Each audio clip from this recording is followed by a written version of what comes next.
좀 안 좋을 수 있는 피해야 되는 업종이 뭐냐라고 보면은 결국엔 시장의 기대치는 높은데 시장의 기대치보다 못할 수 있는 업종이 무엇이냐라는 저는 질문으로 이제 바꿀 수 있다고 생각하거든요.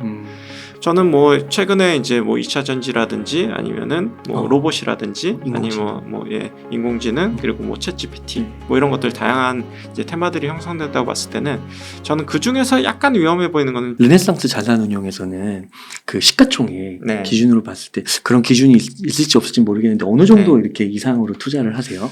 근데 이제 저희가 사실 딱 정해진 수준은 없어요. 그래서 이제 저희는 이제 운용 자산이 현재 한 3천억 정도 되고 있는데 그렇기 때문에 저희가 이제 아직까지는 중소형주 편입하는데 전혀 문제가 없는 상황이거든요. 근데 이제 저는 개인적으로는 중소형주를 되게 좋아해요. 예, 왜냐하면은 중소형주가 먹거리가 많다라고 생각하는 부분이 있거든요. 그래서 저희가 최대한 중소형주를 많이 편입하려고 하는데 이 부분 한번 보여드리면서 말씀을 드리면 좋을 것 같아요. 그래서 보면은 이제 그 중소형주가, 그러니까 소형주가 특히나 중대형주에 비해서 표준 편차가 되게 크거든요. 이 얘기는 뭐냐면은, 그러니까 수익이 좋은 거는 대형주에 비해서 엄청나게 좋고, 그러니까 나쁜 건 또 엄청나게 나쁘다는 얘기거든요. 근데 반대로 이제 생각할 수 있는 부분은 변동성 부분에 있어서는 되게 부정적이라고 이제 평가할 수 있을 것 같아요. 확실히 중소형주가 변동성이 클 수밖에 없다. 다만 그 변동성을 활용한다고 하면은 오히려 이제 높은 수익을 거둘 수 있다라고 이제 얘기할 수 있는 부분이 이제 바꿔서 얘기할 수 있는 부분이 있다고 생각하거든요. 그래서 저는 이제 중소형주를 계속 찾으려고 하는 부분이 이 빨간색으로 이제 제가 쓴 부분이 있는데 중소형주가 미스프라이싱 확률이 높다라고 적어놓은 부분이 있거든요. 그 이야기는 뭐냐면은 대형주는 뭐 애널리스트만 해도 뭐 열 몇 명이 이제 달라붙어서 이제 삼성전자 같은 경우에는 다 이게 맞냐 틀리냐를 검증하고 막 분기 단위, 월 단위로 체크하고 이제 막 숫자를 바꾸고 막 이렇게 하지만 정확한 거죠. 중소형주 같은 경우에는 사실 애널리스트가 커버를 안 한 경우도 있고 애널리스트가 커버를 해도 뭐 두세 명 정도가 커버하고 뭐 이런 경우도 되게 많거든요. 국내에서도 그 정도예요. 그리고 이제 실적 예측치나 이런 것들도 이제 실시간으로 바뀌는 게 아니라 되게 오랜 기간 동안 바뀌지 않는 부분이 있어요. 그렇기 때문에 어떤 시장에서 이제 어떤 중소형주 같은 경우에는 평가를 좀 잘못 내릴 가능성이 높다라고 생각을 하거든요. 그게 기회일 수도 있겠네요. 네, 그게 저는 굉장히 큰 기회라고 생각을 하고 있기 때문에 그렇구나. 그래서 저는 중소형주를 잘 찾으면은 이제 개별주를 잘 찾으면은 좀 차별화된 수익률을 낼 수 있다고 생각을 하고 있고 그게 사실 저는 주식 투자의 굉장히 가장 큰 묘미라고 생각을 하고 있기 때문에 저는 개인 투자자들 같은 경우에는 사실 이제 기관 투자자 같은 경우에는 이제 시장을 좀 신경 써야 되는 부분이 있거든요. 항상 이제 벤치마크, 코스피 수익률 이것과 이제 비교가 되기 때문에 이제 대형주를 완전히 무시하고 갈 수는 없는 부분이 있어요. 근데 개인 투자자들 같은 경우는 뭐 시장과 비교할 필요도 없고 절대 수익률이 되게 중요하고 그리고 이제 얼마만큼 내가 좀 차별화된 수익률을 낼 수 있느냐 그리고 대형 기관에 비해서 좀 차별화된 좀 이제 우위를 가져갈 수 있냐 이런 부분에 있어서는 저는 중소형주가 이제 굉장히 좀 적합한 이제 운용 수단이라고 보고 있기 때문에 저는 굉장히 좀 좋아하고요. 다만 서두에 말씀드렸듯이 이제 변동성이 좀 크기 때문에 종목 피킹 능력이 있으면 중소형주는 저는 큰 축복이 될 수 있고 종목 피킹을 잘 못하면은 좀 재앙이 될 수도 있는 부분이 있겠죠. 그러니까 자기 실력이 있고 그걸 조사해가지고 확신을 할 수 있는 그게 있다면 만약에 종목을 집어낼 수 있는 능력만 있다고 하면은 저는 무조건 중소형주가 유리하다 이렇게 보고 있습니다.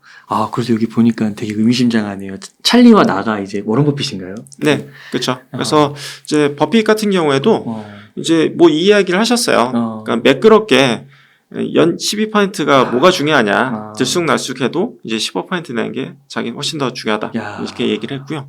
그리고 이제 또 한 가지 얘기했던 부분이 $100만 운영한다고 하면은 그러니까 50% 수익 낼 수 있다라고 이야기를 하셨거든요. 그렇구나. 이제 만약에 이제 운용자산이 줄어들게 되면은 투자할 수 있는 폭도 넓어지고 중소형주를 충분히 담을 수 있기 때문에 나는 수익 낼 자신 있다. 이렇게 말씀하신 부분이 있습니다. 저 말은 처음 들어봤습니다. $100만 10억 정도. 네, 맞습니다. 운영하면 50%. 네. 연금 50% 낼 자신 있다. 그러면 개인 투자자들은 뭐 한 10억 정도면 그래도 넉넉한 편 아닌가요?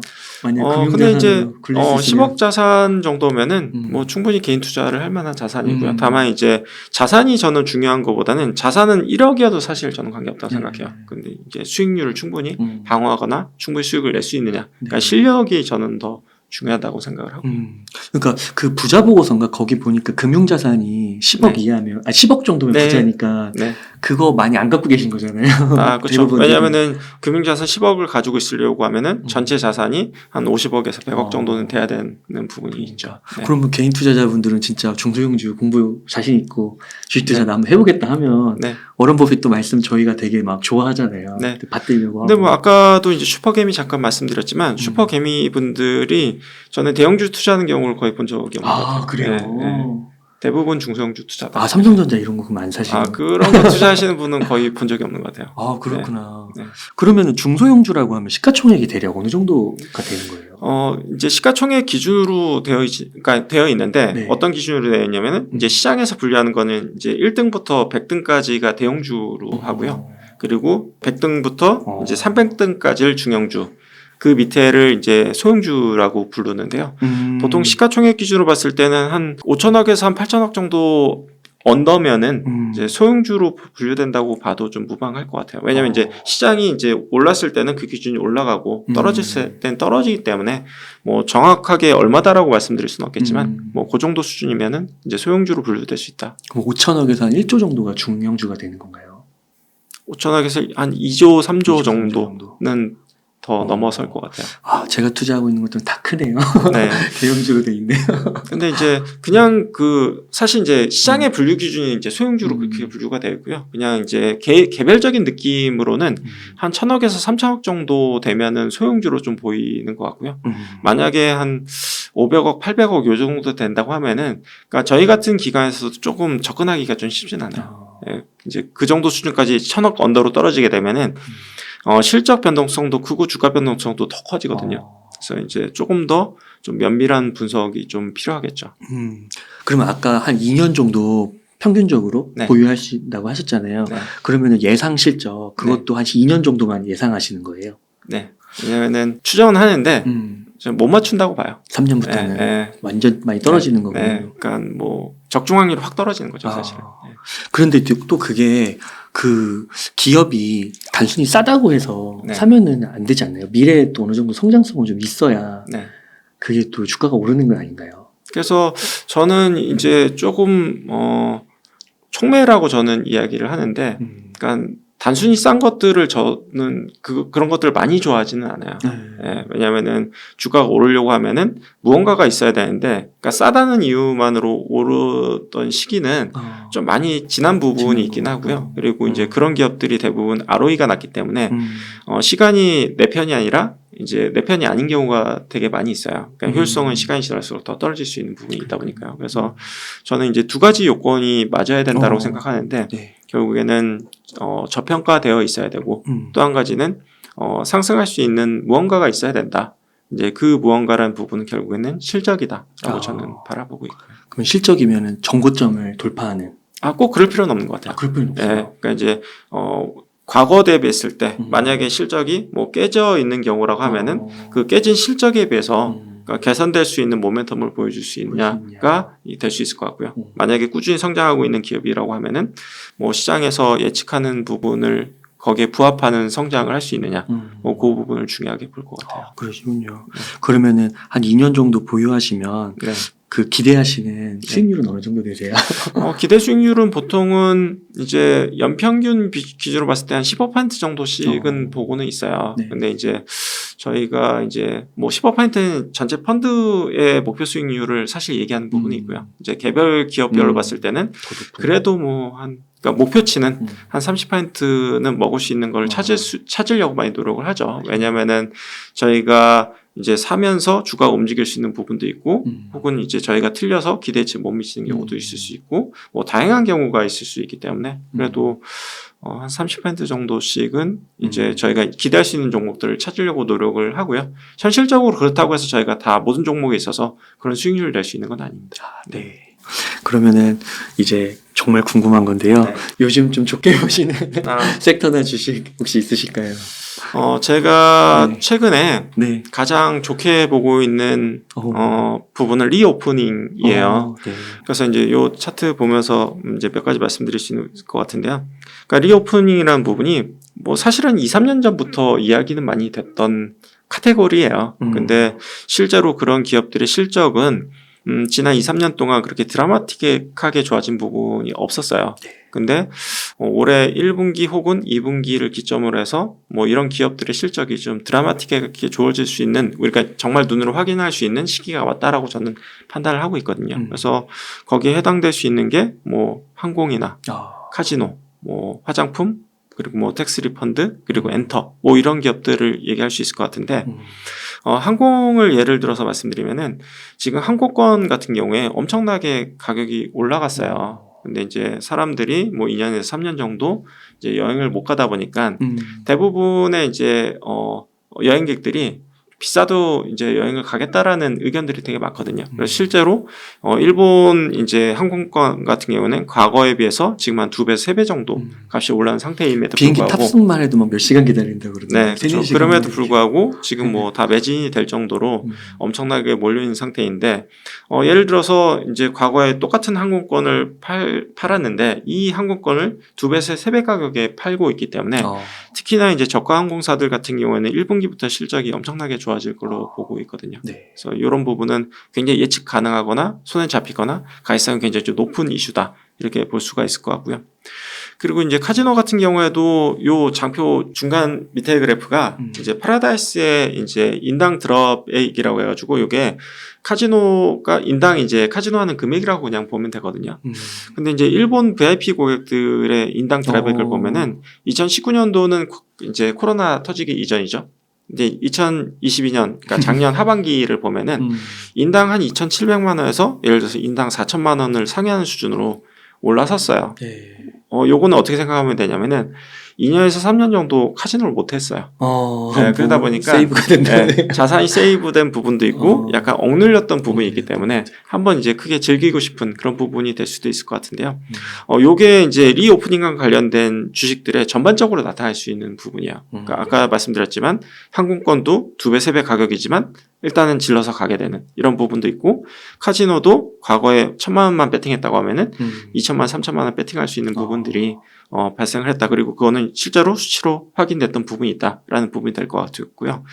그리고 이제 재밌는 부분이 이제 3월 말부터 중국인 관광객들이 입국이 되기 시작을 했어요. 그래서 올해 1분기까지만 하더라도 뭐 카지노가 됐던 호텔이 됐던 여러 관광 산업과 관련돼서 중국인 관광객 관련된 매출이 거의 빵에 가까웠다라고 보면 될 거거든요. 근데 기본적으로 일본인 관광객보다는 중국 관광객들의 어떤 소비 씀씀이가 훨씬 더 높은 부분이 있어요. 그래서 그렇구나. 그런 부분들이 플러스 알파 된다고 하면은 확실히 이제 리오프닝과 관련된 것들의 어떤 매출은 증가할 수 있다라고 볼 수 있는 부분이 있고요. 그리고 뭐 화장품도 좀 좋아질 거라고 보는 부분이, 특히나 이제 색조 화장품 같은 경우에는 중국인들이 굉장히 좀 좋아하는 카테고리다라고 보면 될 것 같은데, 제가 이제 뭐 명동이라든지 뭐 성수동이라든지 뭐 이런 곳에 가보면은 확실히 중국 관광객들이 이제 조금씩 눈에 띄기 시작을 했어요. 예, 한두 달 전까지만 하더라도 되게 찾아보기 힘들었던 부분이 있는데 확실히 눈에 띄기 시작을 했고, 그리고 이제 명동에 이제 화장품 가게를 가더라도 2달, 3달 전에는 이제 사람이 여전히 없었어요.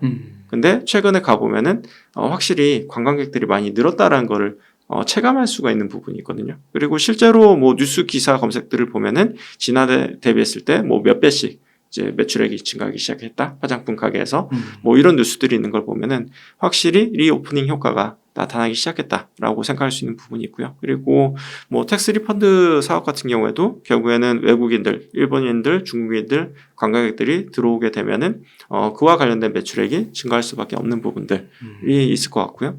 마지막으로는 이제 엔터사들, 그래서 이제 지난해까지만 해도 뭐 이제 공연들 많이 못했었죠, 사실은. 해외 공연들도 못했고 국내 공연도 못했지만 K-팝과 관련된 이제 저반 이 되는 어떤 그 팬층은 엄청나게 두꺼워지고 넓어졌는데 이제 올해부터는 다시 공연이 재개가 되면서 전반적인 매출액 레버리지가 나올 수 있는 부분들이 있다 보니까 뭐 제가 말씀드렸던 것들은, 그러니까 금리가 뭐 예를 들어서 5%냐 5.5%냐 이게 중요한 게 아니라 결국에 이제 사람의 어떤 욕구 그리고 어떤 심리, 이런 부분들이 반영되는 부분이 있다 보니까 확실하게 경제와 무관하게 좀 증가할 수 있는 카테고리라고 생각하고 있기 때문에 저는 이런 주식들은 이제 특히나 이제 올해 하반기 때 레버리지가 더 크게 나올 수 있는 부분이 있다 보니 꾸준히 가져가 볼 만하다 이렇게 생각하고 있습니다.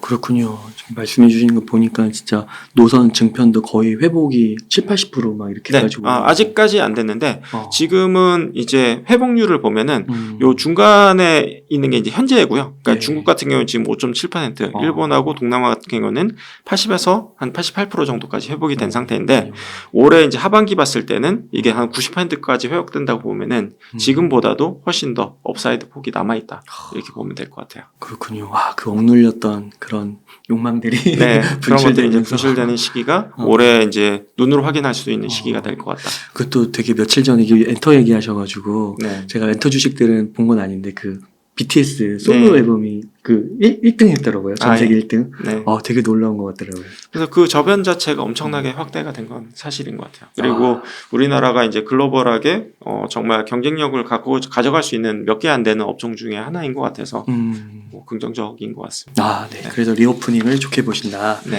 그러면 혹시 좀 피해야 되는 좀 그런 게 있을까요? 피해야 되는 부분은 이게 조금 조심스러운 부분이 어떤 주식이든지 그러니까 끝없이 오를 수 있는 주식도 없고 끝없이 안 좋거나 내릴 수 있는 주식도 없기는 해요. 그래서 이제 구간별로 살펴봐야 될 것 같긴 하고요. 다만 이제 이 부분은 제가 이제 주식의 어떤 본질적인 부분과 가까운 부분이 될 수 있다라는 부분이 있어서 이 장표를 보면서 일단은 한번 설명드리고 싶은 부분이 있어요.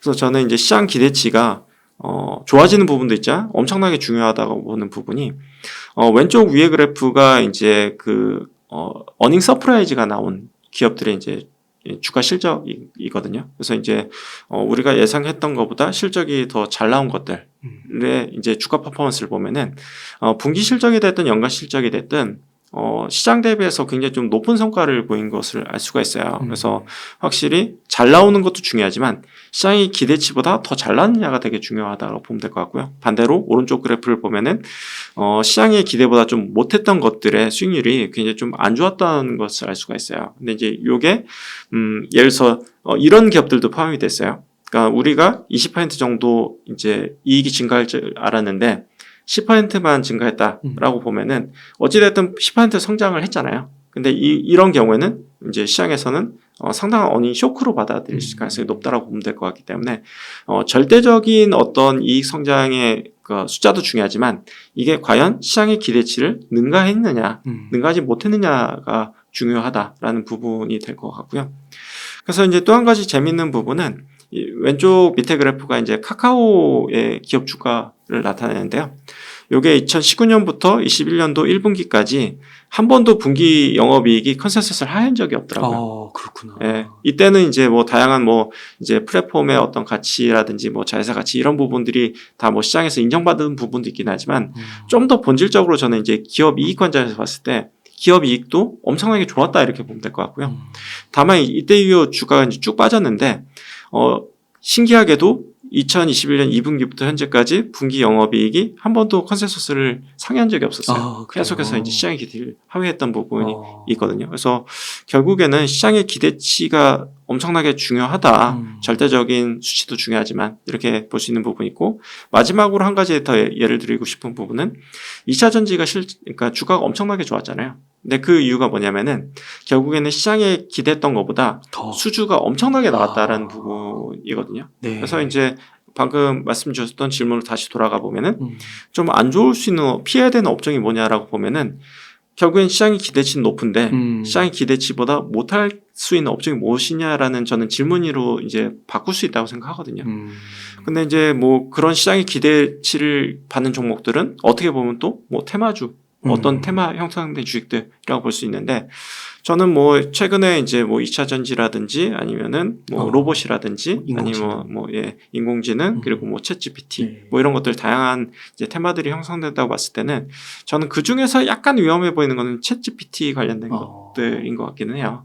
왜냐면 위성이 됐든 로봇이 됐든 그 중에서 그래도 이제 실체가 있는 것들이 있고 그런 종목들은 투자할 만한 것들이 있다라고 생각을 하거든요. 근데 유독 챗 GPT 관련된 주식들 같은 경우에는 저는 조금 그러니까 미래 이익을 볼 수 있는 기업들이 되게 좀 불분명하거나 혹은 이익이 정말 늘어날 것들이 많이 보이진 않는 것 같거든요. 그래서 이제 그런 주식들은 이제 시장의 기대치를 조금 시장의 기대치 좀 과한 게 아닌가? 뭐 좀 더 시간이 필요하거나 우리가 생각했던 이익을 거두려고 하면은 정말 소수에 불과하거나 뭐 이런 경우가 나타날 가능성이 높다라고 보고 있기 때문에 테마주 중에서도 조금 선별한다고 하면은 뭐 그런 주식들은 좀 조심해야 되지 않을까라고 바라보고는 있습니다. 아, 그러니까 결국은 그 재무제표에서 그 이익이 그래도 찍혀야 되는 건데 시장의 기대치보다 더 이상으로 찍혀야 되는 건데 그거를 돈을 벌어들이더라도 기대에 못 미치게 될 경우에는 주가가 빠질 수도 있는 거니까 조심해야 된다. 네.